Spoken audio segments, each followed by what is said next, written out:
my God. I love you too. त्यतिखेर ठिक छ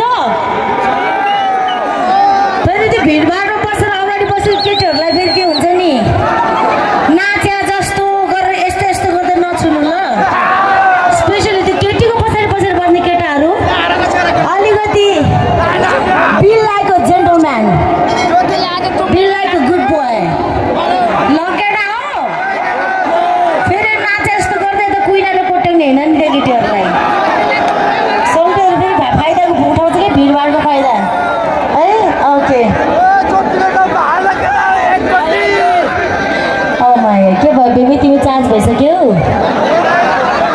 हुनुपर्छ जति मरो कामै तिम्रो जस्तो सेक्सी केटाहरूलाई चार्ज गर्ने हो अब सबैजनाले त सँगसँगै गाउँ ल हे हे नाकको फुले कानैमा यसै तिमीलाई काँदिला उही मुलाको सिन्की उही मुलाको चाना जालमा परेका पाउला जालमा परेका पाउला हे भन भन भाइ हो हे राम्ररी भन हे सुन मिलेको न हे आई लभ यु भन कति देउसीले भन्यो कोहीले त देउसीले भन्यो आई लभ यु टु देउसीले खेल्ने भनेको बच्चा बच्चीहरूले हो के हामी जस्तो यङ हट एन्ड सेक्सी हो त आई लभ यु खेल्नु पर्छ हो कि होइन अब देउसीले नभन्ने त सिधै आई लभ यु भन्ने ल हे भन भन भाइ हो हे राम्ररी भन हे सुन मिलेको न हे आई लभ यु भन हे आई लभ यु भन आई लभ यु भन आई लभ यु टु म्युजिकमा आई लभ यु खेल्नु हो त सबजना ट्र्याक बजाउनु त उही लगाइसक्यो कि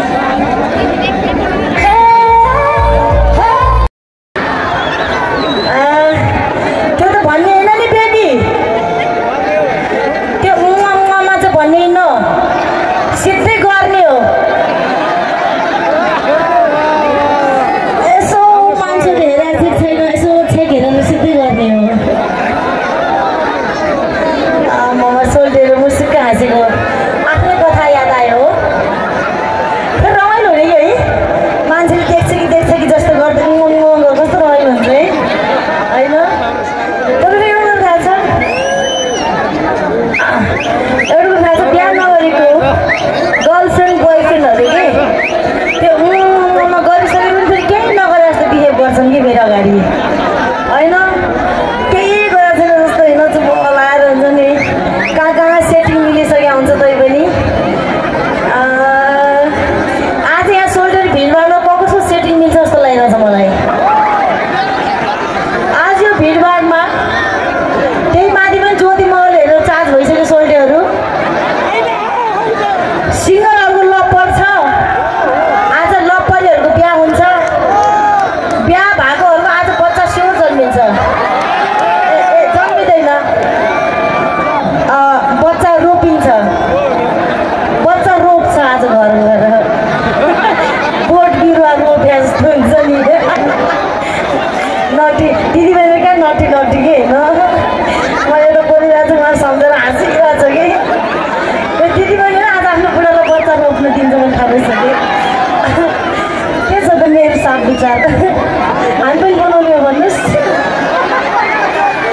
होइन हाम्रो मेरो साथ नानी ढोकी सिङ्गल हो कसैले केही भन्दैन नि त हजुर सिङ्गल हुने यस्तो नानी भने यस्तो कस्तो ए सिङ्गलै हो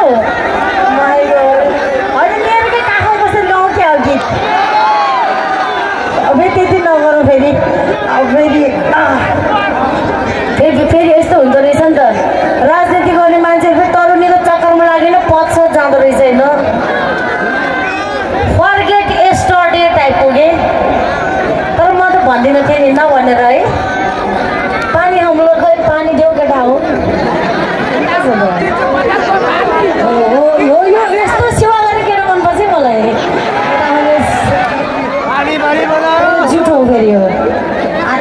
लगाइदिनु भयो तपाईँले मलाई।